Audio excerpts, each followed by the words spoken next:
Les associations, elles ont intégré l'idée que la crise allait durer et que leur place et leur mode de fonctionnement allaient changer dans cette crise. Donc elles sont à la fois très inquiètes, très tendues, notamment parce que leurs sources habituelles de financement sont en train de diminuer de manière très sensible. Et en même temps, je les trouve très mobilisées et très engagées dans le travail non seulement de réflexion, mais de refonte de leur modèle associatif, de leur modèle économique. Donc cette idée qu'on est dans une phase de mutation et que toutes les habitudes de fonctionnement, d'organisation et de financement sont à revoir, c'est une idée qui est vraiment dans les têtes et les gens travaillent là-dessus. À l'heure actuelle, il n'y a pas réellement de baisse des dons. Il y a surtout une baisse des financements publics et les financements publics dans ce pays sont la source de financement principale des associations. Donc ça les touche. Mais il y a autre chose qui touche beaucoup d'associations, c'est l'accroissement de la pauvreté. Parce que qui dit accroissement de la pauvreté dit pour beaucoup d'associations accroissement des besoins.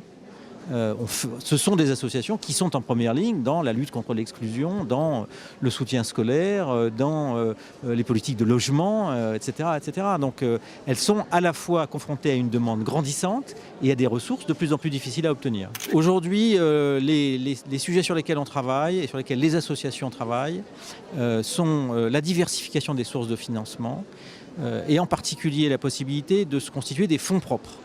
C'est-à-dire qu'une association, il faut qu'elle puisse légitimement dégager un résultat positif quand elle a une activité économique. C'est pas parce qu'une association a un bénéfice à la fin de l'année qu'il faut diminuer sa subvention du montant du bénéfice. Il faut que les pouvoirs publics aident les associations à se constituer des fonds propres pour que dans l'avenir, elles puissent notamment emprunter. Et donc il y a des outils de financement qui sont en train de se développer.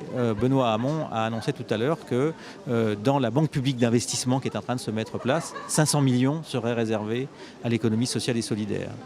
Ça c'est une première chose. Il y a une deuxième chose qui est très importante aujourd'hui, qui est la recherche par les associations de mutualisation de leurs moyens et de leurs projets. Ça peut être par exemple une plateforme commune pour gérer des fonctions comme les ressources humaines, la communication, la collecte de fonds, etc. Il y a le net, il y a les collectivités locales, il y a les réseaux associatifs, les fédérations, il y a des organismes qui accompagnent les associations et qui encouragent ces regroupements. Je pense notamment au réseau des DLA, de l'AVIS, enfin, les outils de rapprochement du monde associatif existent et puis sur un territoire, sur un département, sur un bassin d'emploi, les associations se connaissent.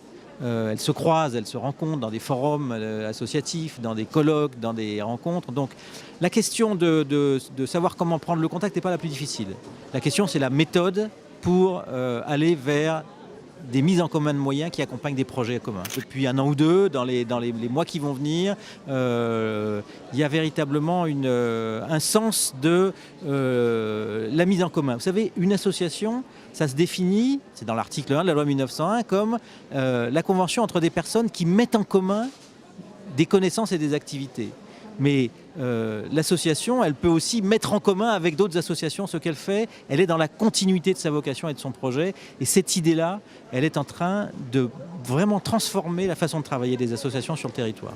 L'Europe a beaucoup été perçue comme une menace par les associations parce qu'elles ont beaucoup souffert de l'idée selon laquelle tout devait passer sous la toise de la mise en concurrence et de la logique du marché. Et elles ont parfois craint d'y perdre leur identité, leur spécificité. Cette crainte est en train de s'éloigner parce qu'au niveau de la Commission européenne, les choses sont en train d'évoluer. Ce qu'on appelle le paquet Almunia est en train de modifier la perception qu'a la Commission du rôle des associations. Et tandis que cette menace s'éloigne, l'idée qu'il y a en Europe un espace pour monter en commun des initiatives est en train de se développer. Donc l'image très négative de l'Europe dans le monde associatif est peut-être en train de se transformer.